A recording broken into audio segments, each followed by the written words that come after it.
2간 모의고사 3-2간 모의고사 3-4 첫 번째 비문학 4번부터 한번 보도록 하겠습니다. 이 지문 쉽지 않죠? 어려워. 볼 게 많아. 훈련하기 굉장히 좋은 지문이라고 생각을 하고요. 정신 바짝 차리면 충분히 얘를 완벽하게 이해한다기보다 제시한 조건만 잘 쫓아갔어도 그래도 꽤 7번까지 잘 맞출 수 있었던 아주 고난이도의 문제들은 없었던 그런 지문이었어요. 지문보다 오히려 문제가 좀 쉬웠죠. 어디가 우리가 놓칠 만한 포인트였는지 한번 봅시다. 일단 내용을 보면 우리가 뭐에 집중해야 되냐면 얘들아 여기 봐봐. 세 번째 줄에 기한의 이익. 기한의 이익이라는 게 뭐야? 채무를 변제하기로 약속된 기한인 이행기가 도래하기 전에는 채무의 이행이 강제될 수 없다.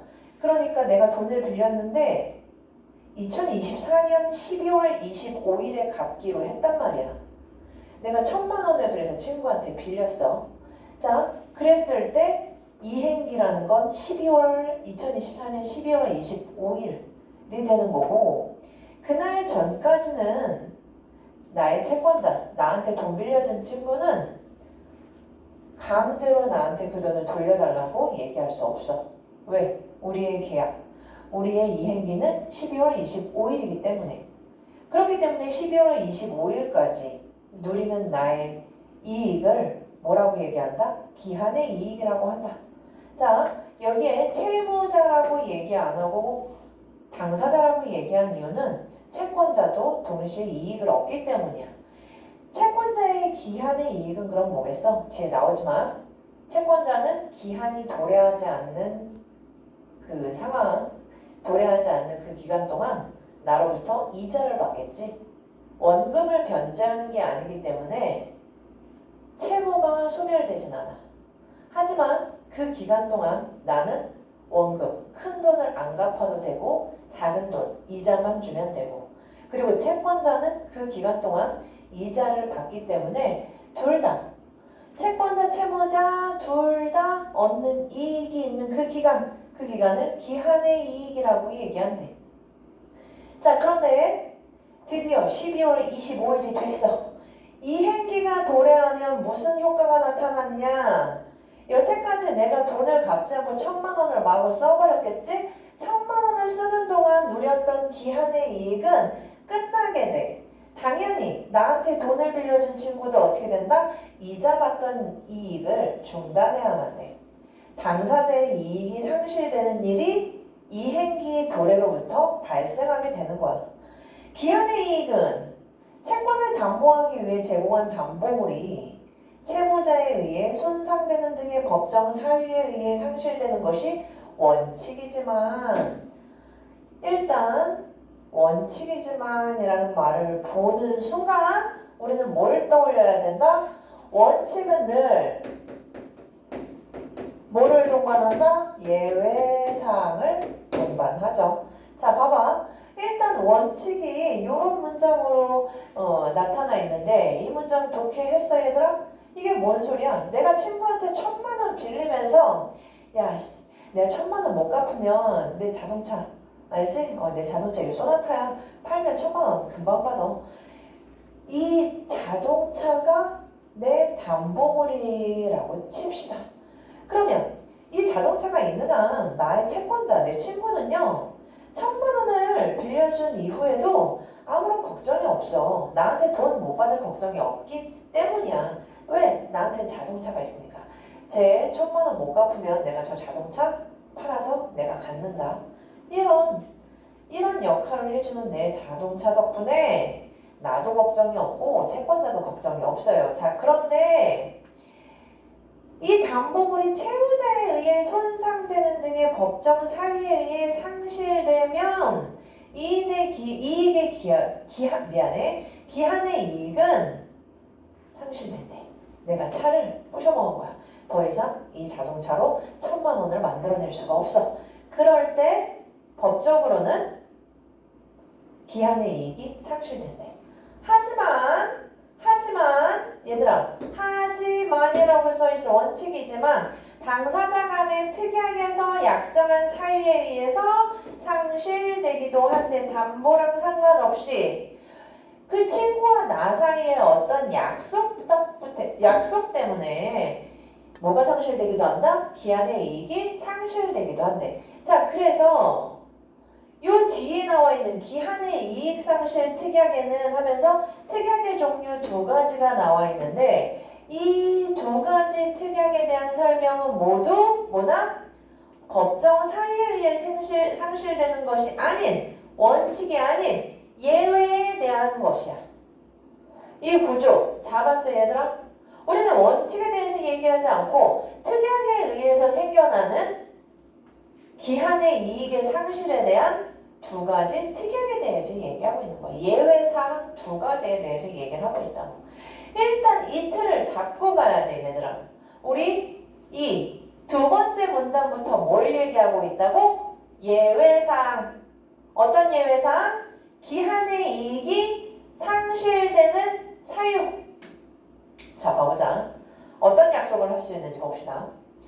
첫 번째는 약정한 사유가 발생하면 곧바로 이익이 상실되는 정지조건부 특약. 얘들아, 그런데 여기에서 이익이 상실된다는 건 이행기가 도래했다는 말이랑 똑같아.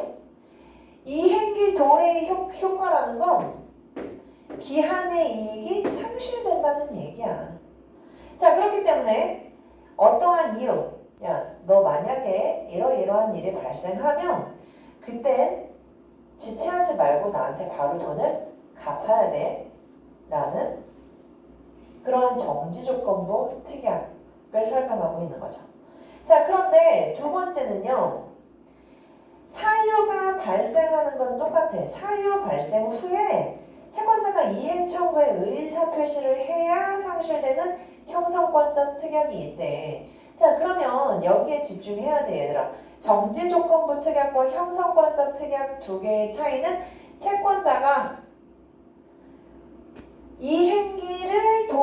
이행기가 도래했다고 의사표시를 했는지 안 했는지야. 정지조건부 특약은 채권자가 돈 내놔 라는 의사표시를 안 해도 당연히 이행기가 도래된 거나 마찬가지야. 하지만 형성권적 특약은요. 채권자가 아무 말도 안 하고 있으면 굳이 갚을 필요가 없어.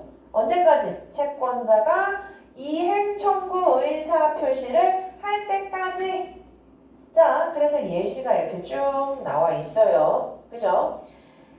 물품 대금을 봅시다.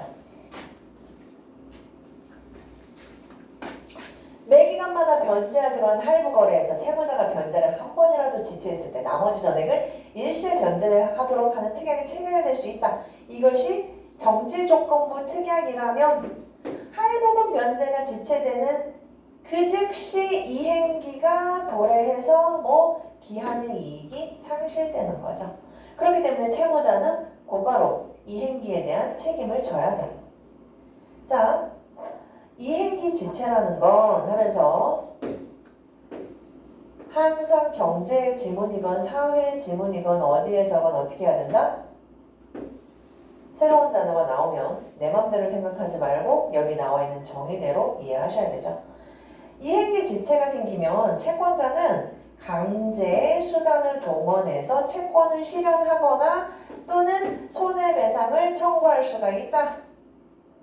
이행을 촉구하는 통지를 했음에도 정해진 기간 내에 이행되지 않으면 채권자가 계약을 해지할 수가 있다. 자, 그럼 얘들아 봐봐.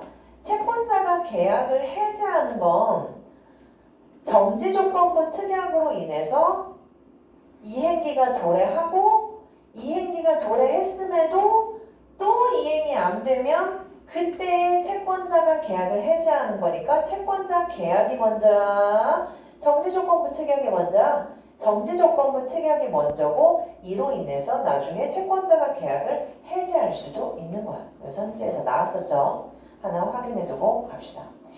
이와 달리 우리 두 번째 형성권적 특약에 대해서 한번 봐봅시다.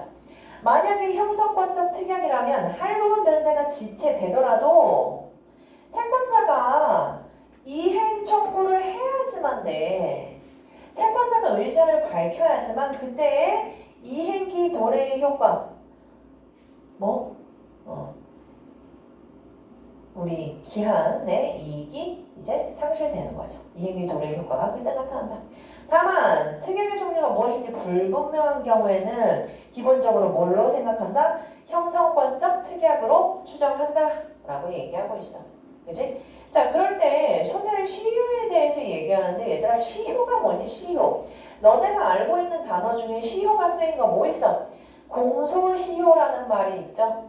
범죄가 일어난 다음에 그 범죄에 대해서 소를 제기할 수 있는 기간, 그걸 공소시효라고 하는데 여기서의 소멸시효는 채권을 가진 채권자가 자신의 권리를 주장할 수 있는 시효를 얘기해. 자, 그런데 여기 보면 불분명한 경우에 형성권적 특약으로 추정해서 누구의 의사를 물어보는 거야? 채권자의 의사를 물어보는데 자, 봅시다. 이 기한의 이익 상실 특약이라는 건 애초에 채권자를 위해서 마련된 측면이 커. 왜 채무자가 만약 채무를 제때 갚지 않았을 때 채권자한테 이 채무를 강제할 수 있는 권리를 주기 위해서 만든 거란 말이야. 자, 그렇기 때문에 채권자한테 선택의 기회를 부여하는데 이 선택의 기회라는 건 소멸시효와 관계가 커. 만약에 약정한 사유가 발생하더라도 채권자가 나머지 전액을 일시에 청구한다면 일시에 청구한 순간부터 어떻게 된다? 소멸시효 시계가 돌아가기 시작하는 거야. 짤깍짤깍.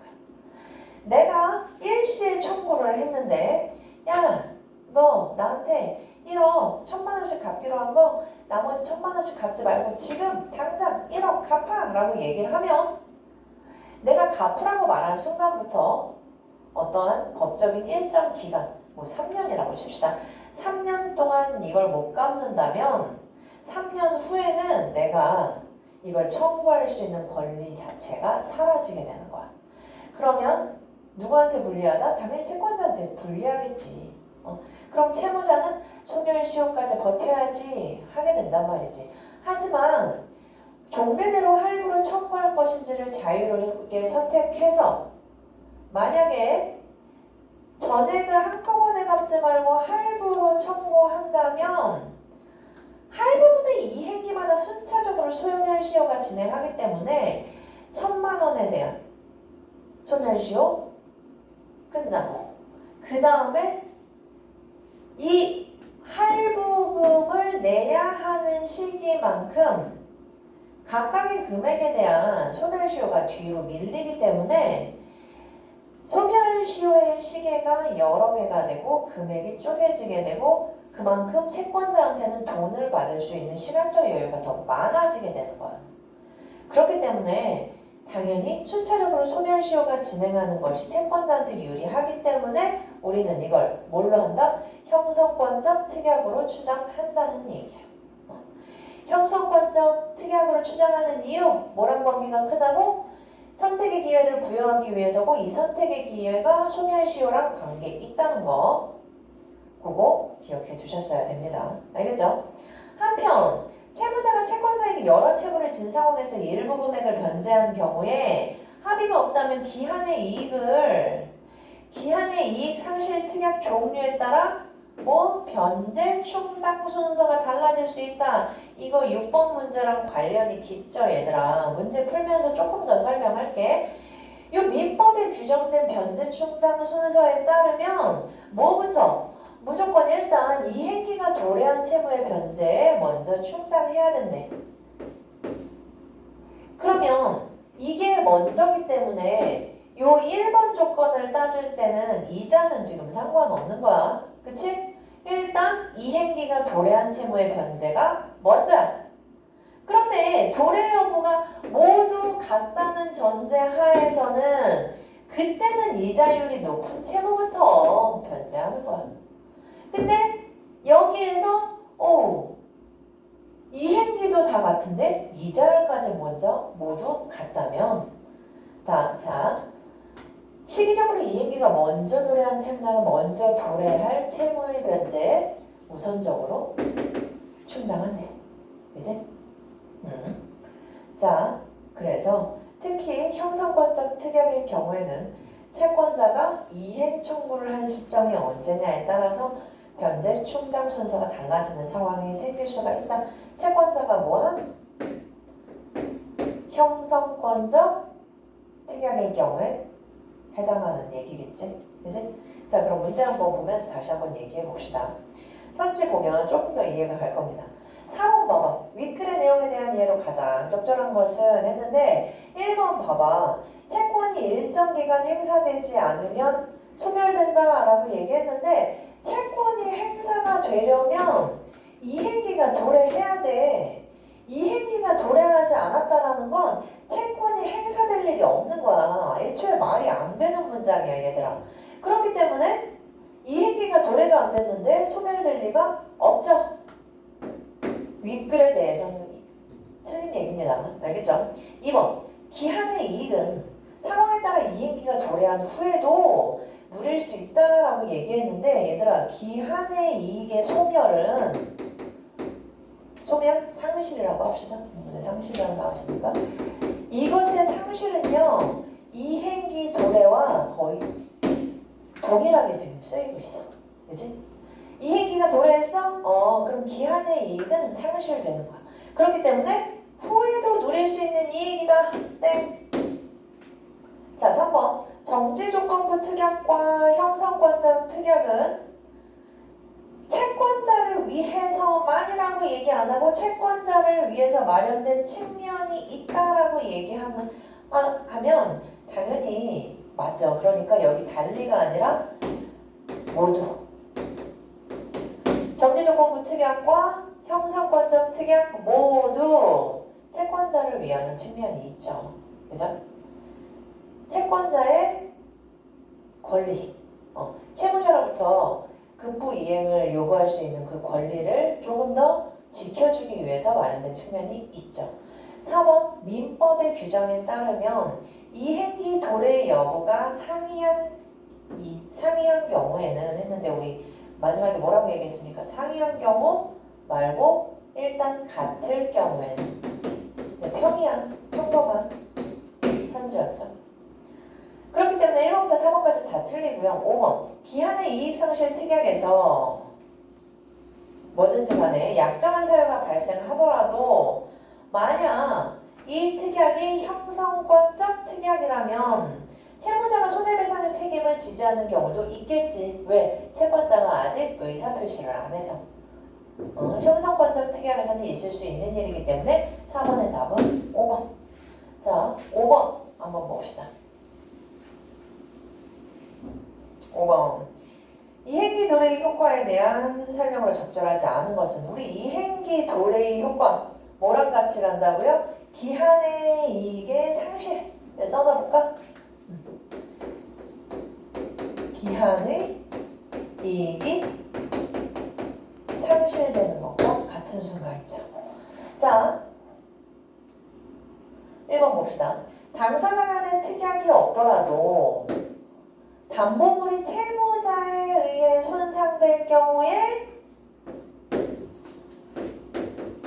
법적으로 나타날 수 있죠. 특약과 상관없이 법적으로 채무자에 의해 담보물이 손상되면 기한의 이익이 상실되는 것이 원칙이야 얘들아. 특약이랑 상관없이. 자, 그렇기 때문에 우리 구조가 중요했어. 1번은 원칙이야 원칙.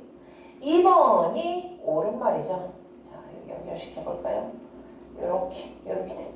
옆에 문장 보이지 얘들아? 채권자는 여기 뭐라고 써있어? 강제수단을 동원하여 채권을 실현하거나 손해배상을 청구할 수 있어.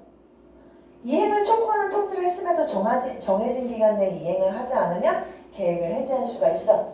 자, 그런데 채권자가 계약을 해제해서 정지조건부 특약이 나타나는 게 아니죠. 순서가 틀렸습니다. 정지조건부 특약을 통해서 나중에 계약을 해지할 수도 있는 거죠. 그죠? 그렇기 때문에 5번의 답은 2번.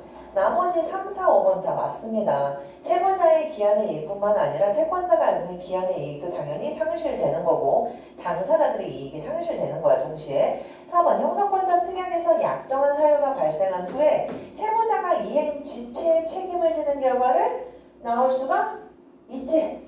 이행 지체의 책임, 이자를 상실한 책임을 물을 수가 있어. 자, 5번 할부거래에서 특약에 의해 나머지 전액이 일시에 청구할 때에 그에 대해 소멸시효가 진행하는 결과를 나올 수가 있다. 얘들아, 여기 할부거래에 대해서 전액이 일시에 청구되는 때는 이행기가 도래할 때야. 이행기가 도래하면 당연히 소멸시효가 진행된다라고 얘기했어. 그렇기 때문에 5번 이 밑줄 친 부분을 이행기가 도래하는 때로 바꿔 읽어주면 쉽게 이해가 갈 겁니다.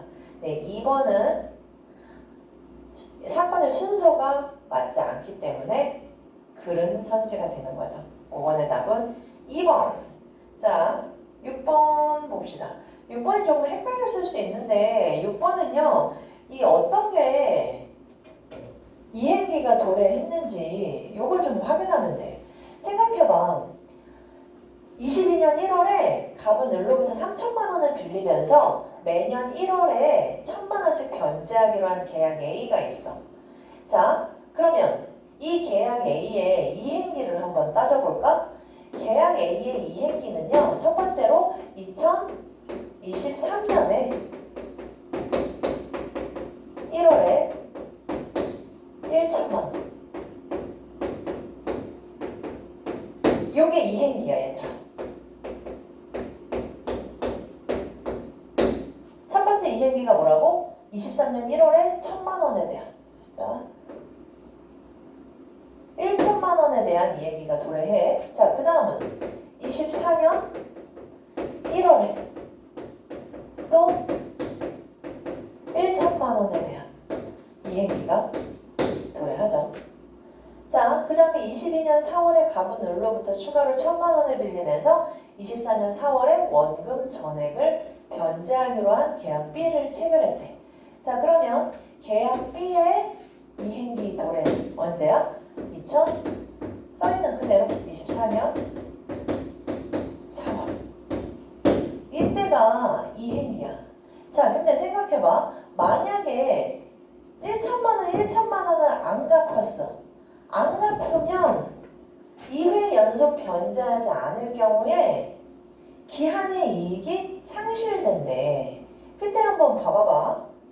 이때 특약 S가 형성권적 특약이라면 24년 1월 1,000만 원 이후에 여기 빌려준 사람 을이 야 지금 당장 갚아. 자 나머지 금액 전부 당장 갚아 라고 얘기할 수도 있고 아니면 야 이렇게 나눠서 이때 다시 갚아 라고 얘기할 수도 있어.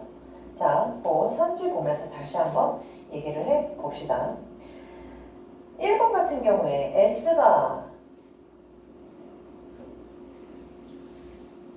정지조건부 특약이라면 을의 의사표시 유무와 무관하게 당연히 기한의 이익이 상실되는 거 맞죠? 을은 강제수단으로 A의 채권을 실현하게 되겠죠. 1번 선지 안 헷갈렸을 거야. 마찬가지로 정지조건부 특약이라면 24년 6월에 갑이 3천만 원을 을에게 갚았을 때 이는 B의 채무변제에 충당되지 않고 A의 채무변제에 전부 충당되겠군. 생각해봐 얘들아. 2024년 6월이야. 자, 그때 이미 2024년 1월에 이행되지 않았다면 3천만 원에 대한 이행기가 24년 1월에 도래할 거야. 그렇기 때문에 정지조건부 특약이라면 을이 뭐라고 말하기 이전에 이미 B의 채무변제에는 전혀 돈이 할당되지 않고 3천만 원 모두가 이행기가 도래한 아직 2024년 4월은 1월보다 이행기 도래가 늦기 때문에 얘가 우선적으로 다 변제가 되겠죠. 그죠? 자, 3번. 형성권적 특약이라면 2024년 6월에 을이 A의 원금 전부를 변제할 것을 청구하고 갑이 을에게 3천만 원을 갚았을 때 B의 채무 변제에 충당되는 금액은 1,000만 원이겠군 했는데 여기에서 헷갈리면 안 돼. 얘랑 지금 상황이 달라. 이 S는, 이 3번은요. S가 형성권적 특약이기 때문에 정지조건부 특약에서 발생한 요 이행기가 어디로 옮겨가는 거야? 을이 의사표시를 한 2024년 6월